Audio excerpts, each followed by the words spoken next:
Desde o início, o Freddy Krueger não nasceu apenas como mais um vilão de filmes slasher. Ele é a personificação de um medo que nossos ancestrais tinham, o medo do sono. Em civilizações antigas, por exemplo, pessoas temiam o ato de dormir profundamente e acabar não acordando, e sem contar que também, em partes do mundo, acreditavam que apareciam seres bizarros durante o sono. Porém, quando o diretor Wes Craven resolveu transformar esse medo em roteiro, ele não imaginava que estava criando um personagem ícone do terror. O que muitos fãs não sabem é que Craven teve a inspiração final após uma experiência pessoal. Em uma certa noite, ele acordou e viu um homem parado na rua, que inclusive estava olhando fixamente para sua janela. E assim o homem do além sumiu da escuridão. Porém, aquele medo ali ficou gravado em Craven, e assim ele teve a ideia. Um estranho que invadiria o conforto da sua casa sem nunca abrir uma porta. E assim nasceu a imagem que se tornaria o rosto de milhões de pesadelos.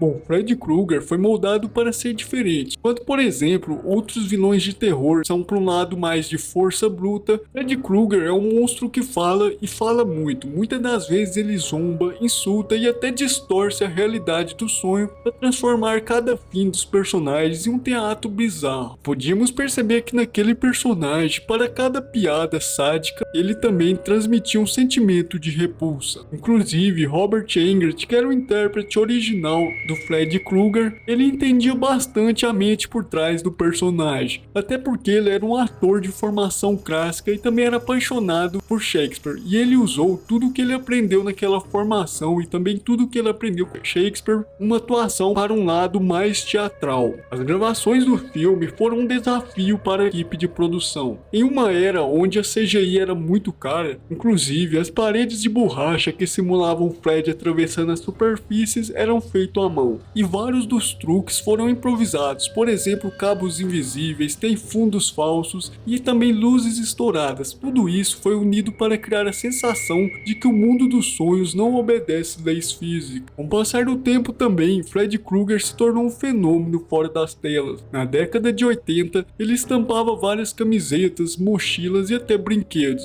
Inclusive, foi esse contraste que mostrou como a cultura pop adora monstros. Outra curiosidade é que várias bandas de rock e metal incluíam referências a ele em clipes e também nas letras, e ele também, com o decorrer do tempo, virou paródia em desenhos animados. Além disso, Freddy Krueger também abriu caminho para explorar um tipo ali de terror mais psicológico. Ele faz com que os personagens tenham aquela dúvida na mente de o que é real, e em vários filmes, por exemplo, a gente vê que a vítima não sabe se ainda está sonhando, porque tem muitas camadas de pesadelos entre pesadelos, e acordar e descobrir que ainda está dormindo, e essa camada que é até confusa é a verdadeira genialidade por trás desse filme. Inclusive, muitos fãs acreditam que o segredo do impacto do Freddy Krueger é que ele demonstra que até o lugar que era para ser mais seguro, que é você dormindo dentro da sua mente ali, você sonhando, é o lugar que ele habita. E também mesmo depois de tantos filmes, jogos e HQs que o Freddy Krueger tem, ainda assim ele continua vivo e esse personagem continua sendo um ícone da cultura pop e também um ícone de terror no geral. Outro dado importante é que quando Robert Englund ele aposentou ali do Freddy Krueger, parou de interpretar esse vilão, muitos fãs comentaram que não existiria outro Freddy à altura. Inclusive o remake ali de 2010 até tentou, mas não tinha aquela mesma aura suja ou a mesma atmosfera sombria. E essa combinação entre essa personalidade desse ator deu ao vilão traços profundos e bizarros. Ele atuou, em um resumo, ele atuou muito bem no vilão. Então esse foi o vídeo sobre um pouco da origem de Freddy Krueger e seu impacto em um modo geral na cultura pop. E muito obrigado por ter assistido e é isso, tchau!